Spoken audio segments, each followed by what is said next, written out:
stilne, le osterie, le taverne sono uno degli elementi caratteristici di questa realtà che è una piega e un'intersezione di mille culture, di mille suggestioni. Siamo ovviamente sull'Isonzo, su quella che per secoli è stata anche l'antica via patriarchina, quella che metteva insieme il mondo romanzo con il mondo slavo, il mondo germanico.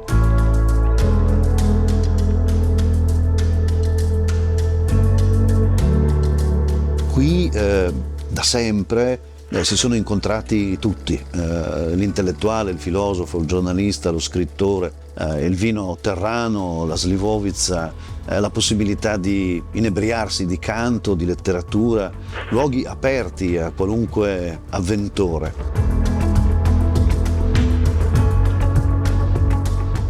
È curioso che adesso, nella follia complessiva che ci circonda, con l'innalzamento di nuovo di muri, di confini, di fili spinati, con il trattato di Schengen che viene ignorato, queste realtà restino e diventino ancora quei luoghi di resistenza che pare siano positivi rispetto a come il mondo sta andando e riescono a riconoscersi parte di una koiné, si potrebbe dire, cioè di un tessuto connettivo, culturale, comune, molto, molto forte e capace di resistenze.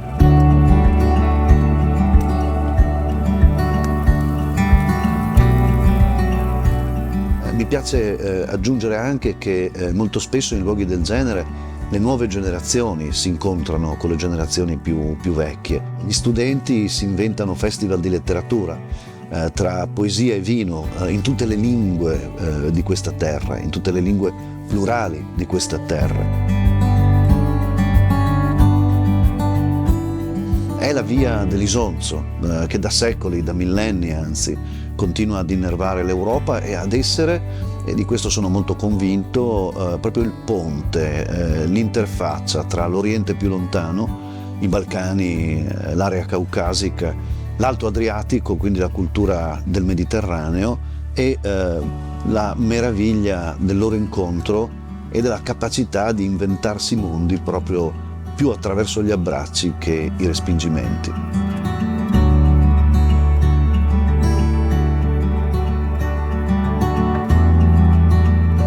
Apollonio Rodio nelle sue Argonautiche ci racconta un viaggio straordinario, che è il viaggio di Giasone,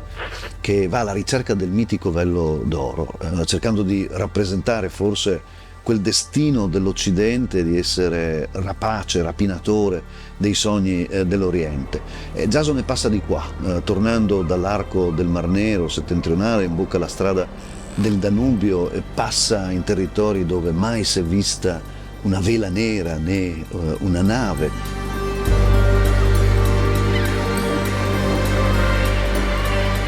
E poi passa attraverso le vallate della Drava e della Sava, immettendosi proprio dentro questo filo collettore azzurro e meraviglioso che è l'Isonzo, per ritrovarsi poi di nuovo nel bacino dell'Adriatico e quindi nella cultura mediterranea. A distanza di così tanti anni è tragico ed è curioso pensare che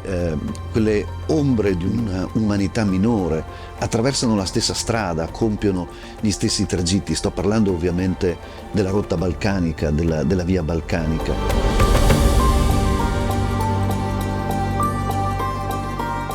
Che a distanza di millenni viene percorsa sulle stesse tracce già segnate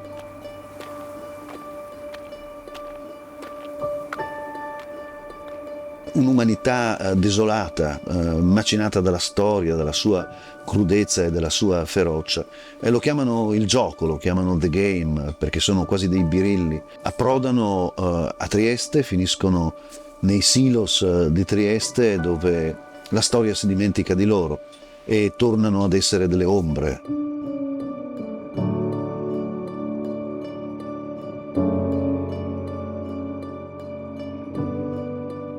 Mettere a confronto queste due storie è quasi il segno evidente di una sconfitta molto forte. Da una parte, nella narrazione greca, la consapevolezza che l'avidità del mondo occidentale alla fine sarà condannata a pagare un prezzo molto alto, voluto proprio dal simbolo stesso di questa balcanitudine che spesso ritorna nei canti e nelle storie, rappresentato da Medea, la maga, la donna che incarna dentro di sé l'anima stessa del mondo balcanico e del mondo orientale, e questa parte di mondo occidentale che invece è immiserito sulla logica del mercato e la logica dell'interesse.